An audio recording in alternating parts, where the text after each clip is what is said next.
For most of human history, people believed they bought things because they needed them: food to eat, clothes to wear, tools to work, shelter to survive.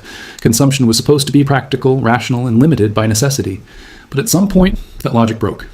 People began buying things not for what they did, but for what they said. And once that shift happened, spending stopped being about survival and started being about status. This wasn't a modern invention. It didn't begin with social media, influencers, or advertising algorithms.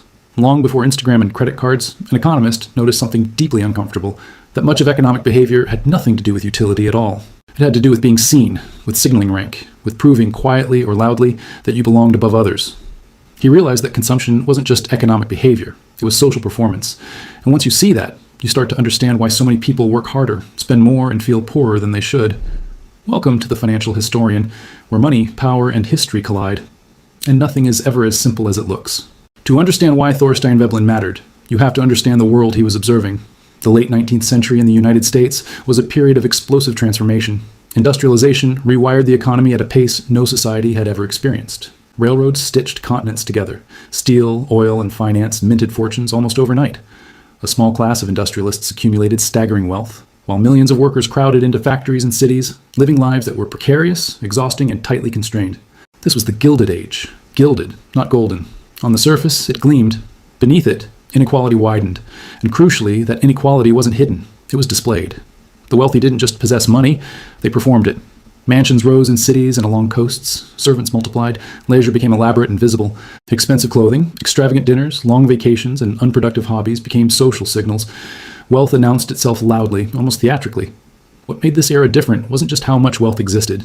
It was how deliberately it was shown. At the same time, a growing middle class watched from below. Clerks, managers, professionals, and small business owners didn't live like factory workers, but they didn't live like industrial tycoons either. Yet they were surrounded by images of elite life, and those images began to redefine what success looked like. Comfort was no longer enough. Respectability required imitation. The distance between classes became something people tried to bridge not by earning more alone, but by spending more visibly. This was the environment Thorstein Veblen stepped into. Veblen didn't look like the economists of his time, and he didn't think like them either. He was the son of Norwegian immigrants, raised in a frugal rural household that valued work over display and restraint over indulgence. He was socially awkward, skeptical of authority, and unimpressed by wealth for its own sake. He spent much of his academic life feeling out of place, observing elite institutions without fully belonging to them, and that outsider position gave him an unusual advantage. He watched how rich people behaved when they didn't think they were being judged, and he noticed something economists weren't supposed to notice. Classical economics at the time was built on a clean assumption that people are rational actors who seek to maximize utility. They weigh costs and benefits. They buy what gives them the most value for the price. Waste, inefficiency, and excess were treated as errors or exceptions. But what Veblen saw didn't fit that model at all. He saw people paying more for goods precisely because they were expensive. He saw impractical clothing that limited movement and served no functional purpose, yet signaled refinement. He saw homes designed less for comfort than for impressing guests. He saw leisure treated as an achievement, and work treated as something to escape from once wealth allowed it. In short, he saw behavior that was rational only if the goal wasn't usefulness, but status. This wasn't accidental behavior. It was patterned, structured, predictable. Veblen realized that much of consumption wasn't aimed at satisfying needs, but a communicating position, to show that you didn't need to work with your hands, that you had time to waste, that you could afford inefficiency. In a society where productivity created wealth, the highest signal of success became visible non-productivity. Doing nothing, expensively, was proof you had already won. And this insight mattered far beyond fashion or manners. Because once consumption becomes social signaling, economic logic changes. Prices stop reflecting utility alone. Demand stops being driven by need. Instead, spending becomes competitive, relative, endless. There's no finish line in a status race because the point is not satisfaction, it's differentiation. Veblen was among the first to see that modern economies weren't just systems of production and exchange. They were systems of comparison, and comparison has no natural limit. He didn't argue this as a moral sermon. He didn't condemn wealth outright. What unsettled him was the waste, not just of resources, but of human effort.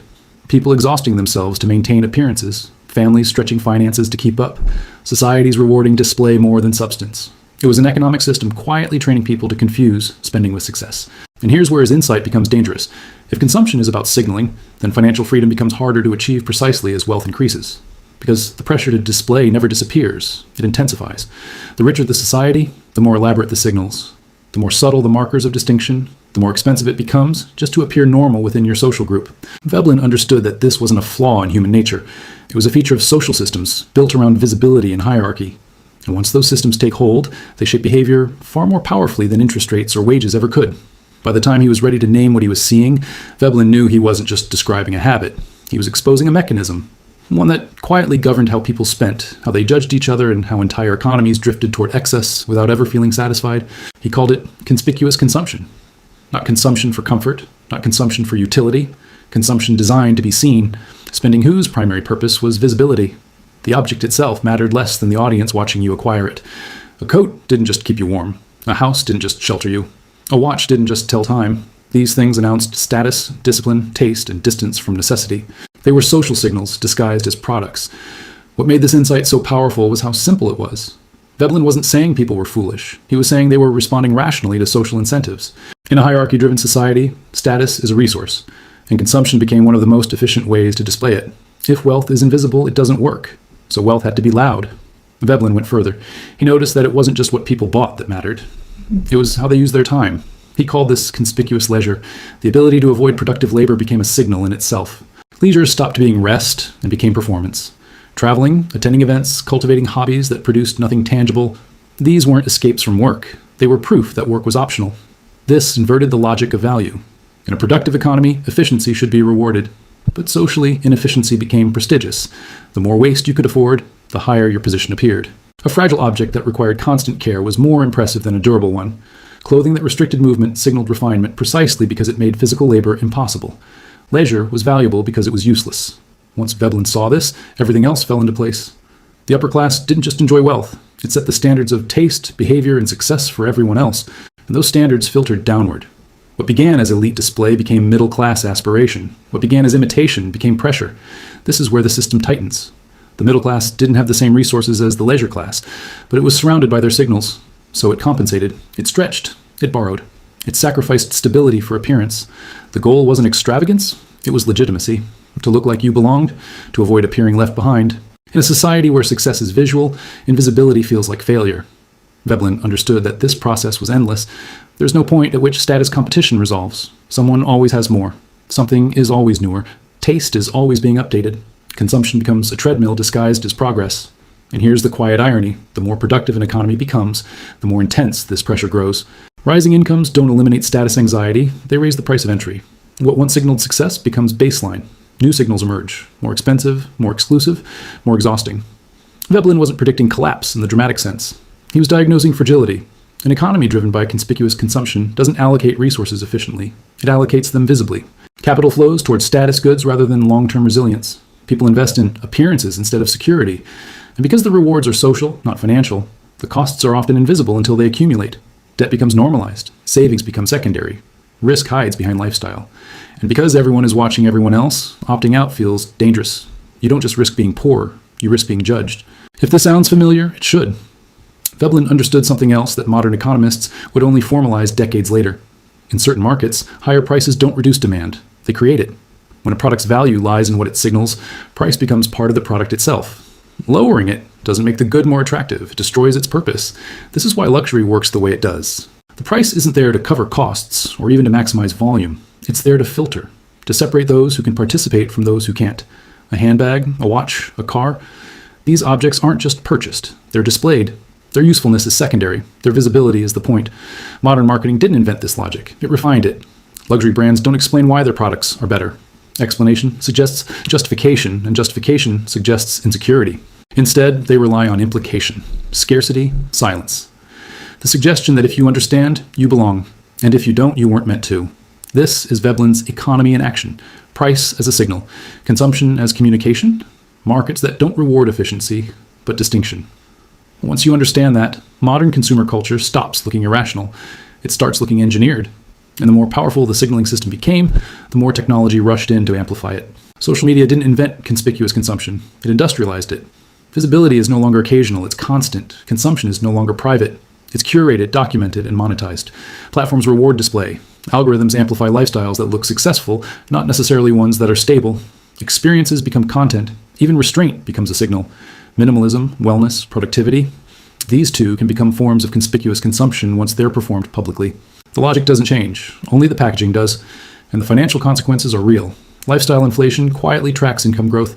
Household debt rises alongside prosperity. People earn more and feel poorer.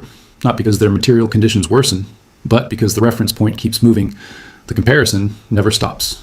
Veblen saw this coming because he understood something fundamental about human behavior. We don't measure ourselves in isolation. We measure ourselves against others. And systems that monetize comparison are extraordinarily powerful. This is where money and power intersect. Modern financial systems don't just enable consumption, they depend on it. Credit smooths the gap between desire and means. Advertising translates identity into products. Brands sell belonging, not utility. The economy grows, but so does fragility. Because growth fueled by status, anxiety is brittle. It requires constant reinforcement, constant novelty, constant reassurance that you're keeping up. Nothing says stable system quite like needing people to feel perpetually behind.